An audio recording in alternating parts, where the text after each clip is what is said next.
Hi, Year 11. So I'm going to go through your paper 6, your alternative to practical. So the physics questions were question 5 and question 6. So you can see question 5 here. A student determines the density of the material from a meter ruler. Measures the width W and thickness T. Excuse me, yawning. Goodness me, not good at the start of a video. So you can see the actual size of the end of the meter rule to the right hand side.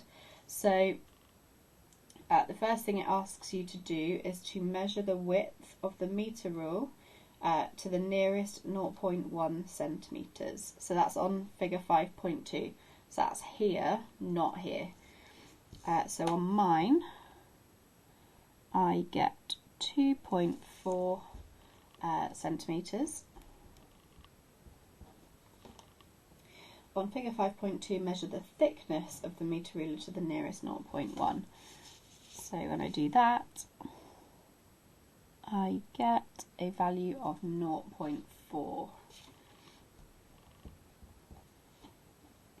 Okay, state which of your measurements, W or T, this one or this one, is more accurate, and then give a reason for your answer. Okay, so I know that W is more accurate than T. Okay, both of these are plus or minus 0.1. We can measure it to the nearest 0.1. Okay, I know that 0.1 as a fraction of 0.4 is very big, whereas 0.1 as a fraction of 2.4 is a lot smaller.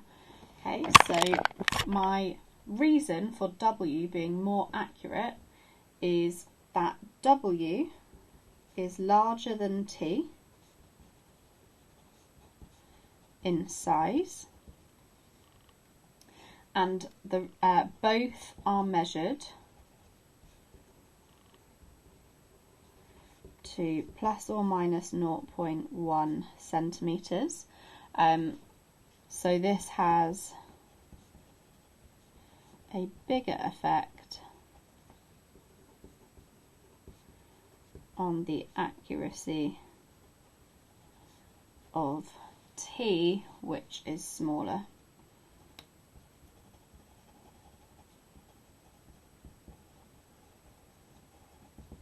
Okay, I could calculate these as percentages. Okay, so we're not sure about our results because it could be at most 2.5 and at least 2.3.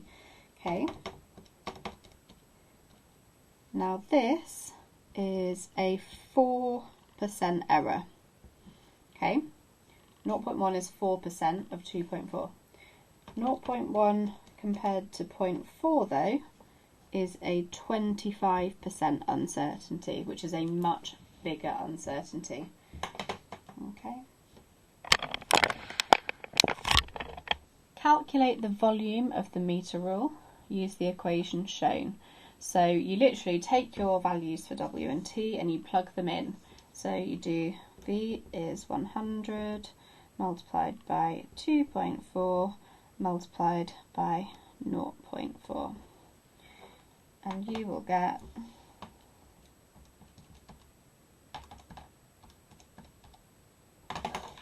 96 centimetres cubed there. Okay.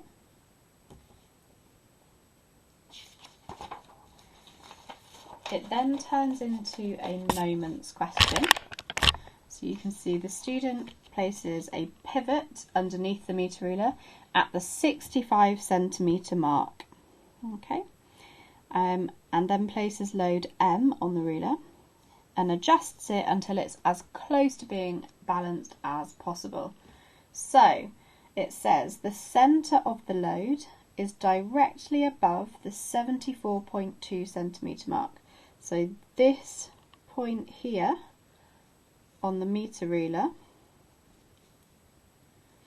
is at 72.4 centimetres. Okay. Calculate the distance x1 from the centre of the load M to the pivot. Okay, so you're finding the difference between 65 and 72.4. Okay, so here you're going to do 72.4 minus 65. Okay, and you will get your value. Sorry, this is 74.2. I can't read today. It's very late over here. I do apologise. 74.2, goodness me, minus 65. Okay, and you will get a value of 9.2 centimetres is your distance for x1. Sorry, should really read more carefully given the importance of this. Okay, describe how the student identifies the position of the centre of load M of the scale on the metre ruler. Okay, so if we draw a little diagram, it might help. So if we're looking directly down at the metre ruler and we place the load over the top, we can read the value on the ruler at each point, and we can find the halfway point between those two values. Okay, so we find the values on the rule at either side of the mass.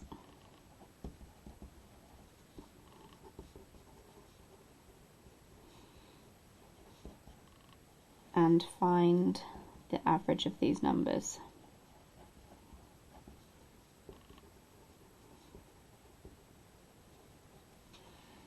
Okay, that will give you that halfway point, which is what we're looking for.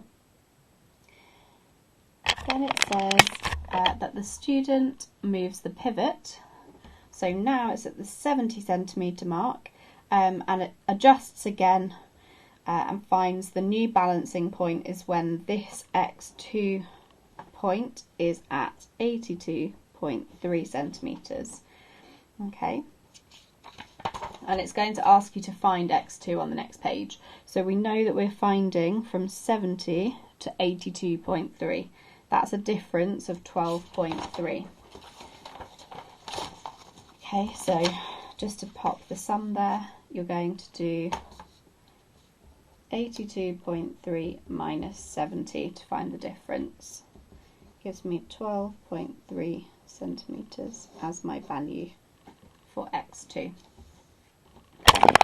Then it asks you to use your results that you've got so far to calculate the mass M of the metre rule. You just plug your numbers in. So M is 5.7, and then your x1 was 9.2. And your x2, which we've just done, is 12.3.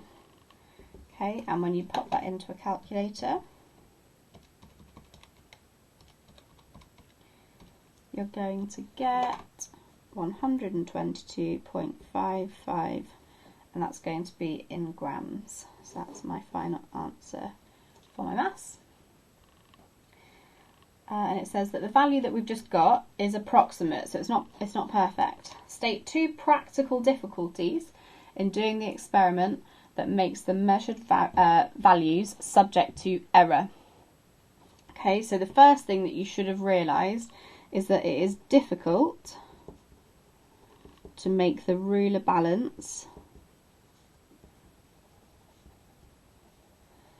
with stability. Okay.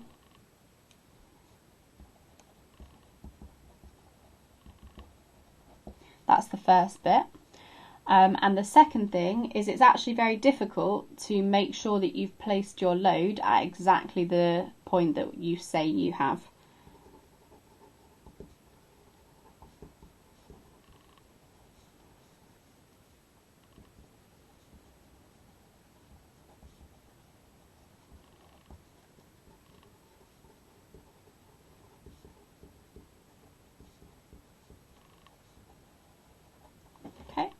So difficult to make it balance stably, it will wobble a little bit, and difficult to judge that you've got it exactly on that centre point for the mass.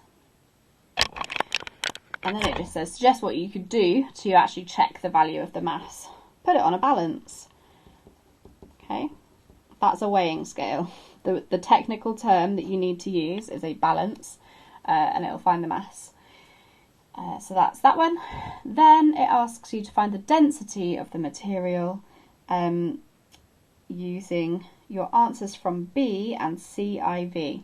Okay, so go back, get your value from B, your volume. You take your value was 96, and that was in centimetres cubed. If you look carefully, it gives you that in part B, just here.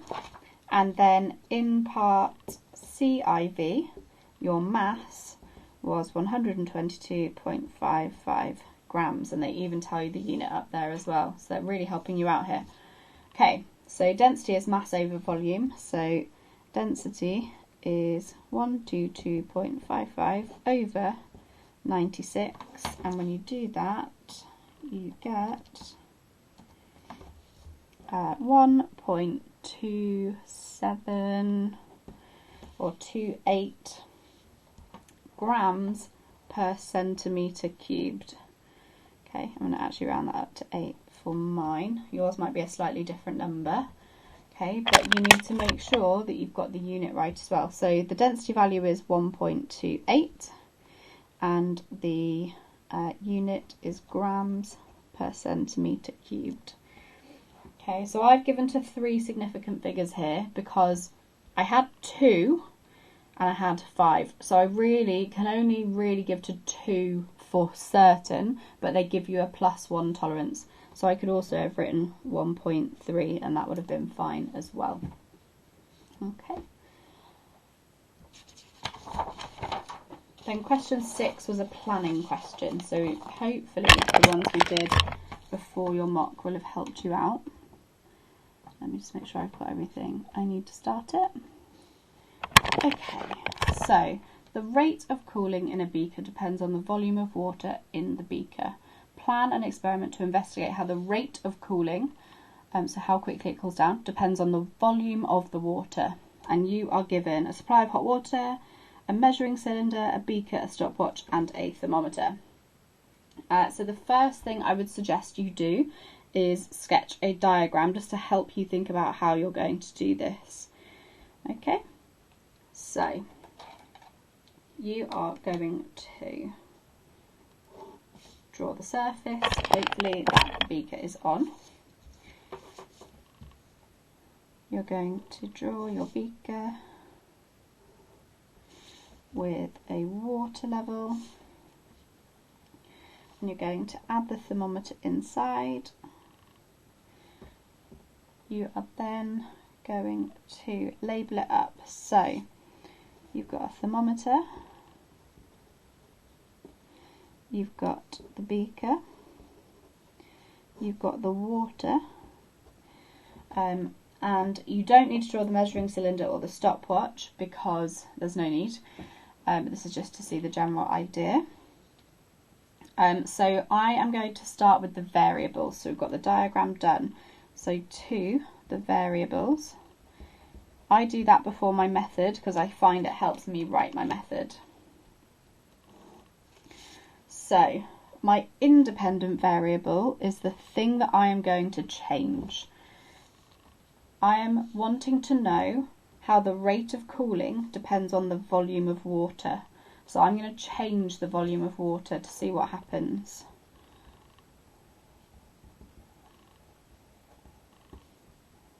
Okay, so the volume of water in the beaker, measured in millilitres, is my independent variable. My dependent variable is the thing I'm going to then measure. I know I want to look at how quickly temperature changes. Okay, so I'm going to measure the temperature change over 5 minutes. You could also have said something like the time it takes for the temperature to go from X to Y. That would be okay. And then my control variables, things that I need to make sure I keep the same, I need to make sure the shape and size of the beaker doesn't change.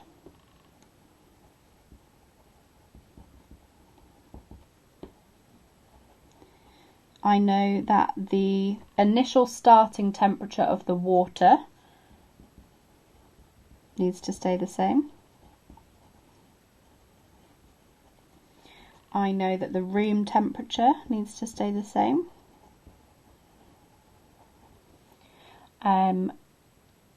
Anything else that is important? No, those are my main ones, I think, for now.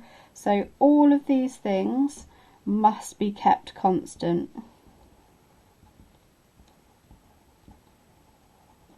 Okay. So then the next thing I am going to do is write my method. Okay. I'm going to grab another piece of paper, I think, so that I've got a bit more space as well. But for now, let me just section this off. Okay, hopefully we can see everything here. So next thing is my method.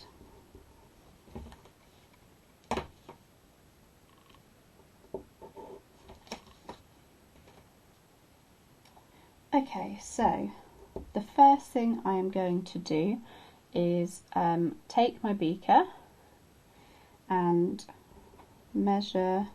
I'm going to start off with 50 millilitres of water that is at, let's say, 70 degrees Celsius, just to give a starting point, using the measuring cylinder.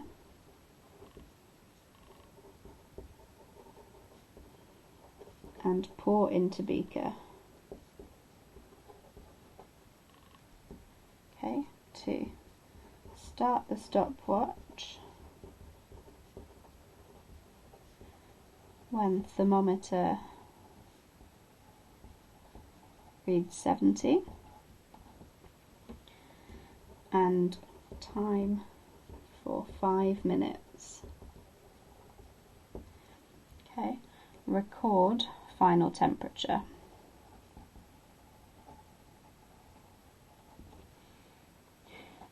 The next thing I'm going to do is I'm going to repeat this twice and find an average temperature change.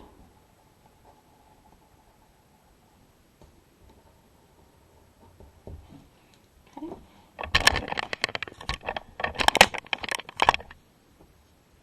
4. Repeat steps 1 to 3 for volumes of, and then I'm going to try 100 millilitres, 150 millilitres, you can see I'm going up in 50s, 200 millilitres, 250 millilitres, 300 millilitres, 1, 2, 3, 4, 5. Okay.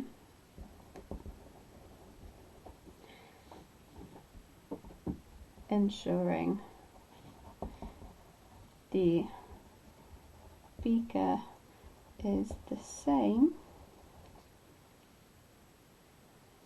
and initially at the same room temperature. Okay, to make sure it is fair and a valid test.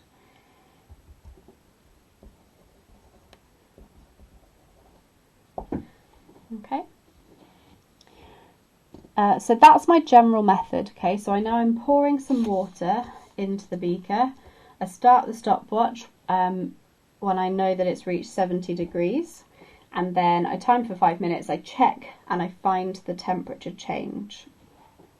Okay, so then I am going to sketch out my table, just so that I don't have to keep flipping pages. I'm actually going to put it up here. So I know that I am going to have as my first heading the thing that I am going to be changing. So I'm going to have volume of water, and that's measured in millilitres. You have to have the unit that you're measuring the thing in. and then we're going to have initial temperature, and that's in degrees Celsius, and then I'm going to have temperature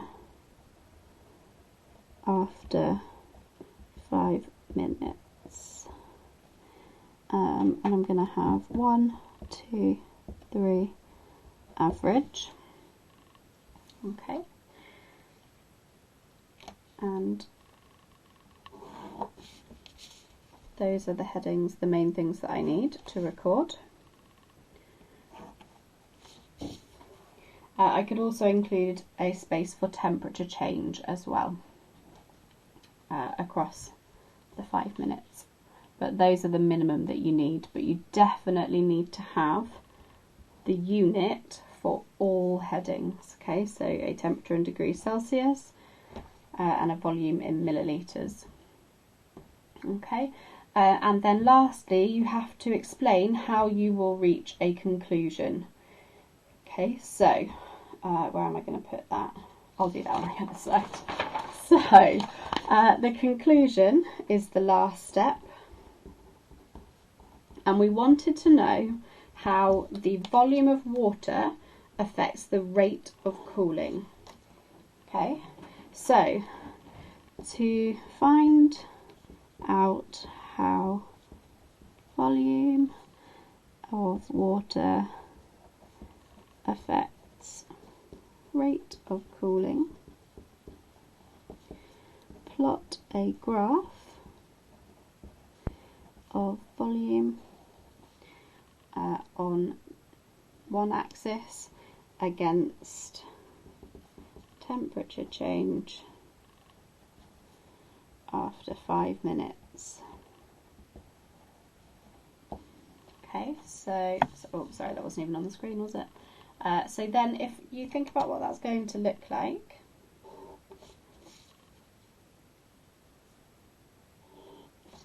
and I put volume here, and I put temperature change in 5 minutes,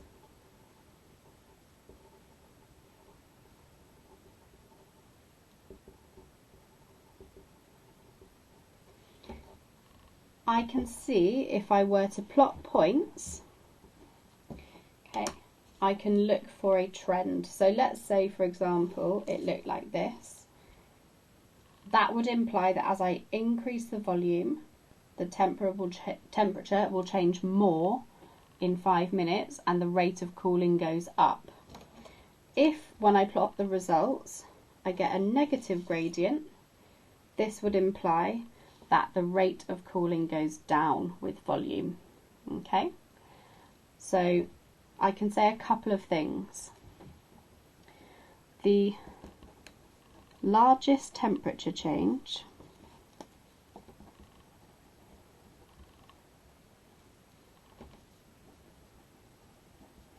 in 5 minutes shows the greatest rate of cooling. Okay, that's one way I can conclude. I can look for the one that has the largest temperature change. So I can look at my individual points. You could talk about the fact that a steeper gradient will mean that you've got a faster rate of cooling if you're plotting temperature change over time for different volumes. That could be something that you plotted as well. So you could do a couple of things here, but so long as you either sketch a graph and tell me how you would use it, or you say something like the largest temperature change in the 5 minutes shows the biggest rate of cooling, you should get the mark for your conclusion there.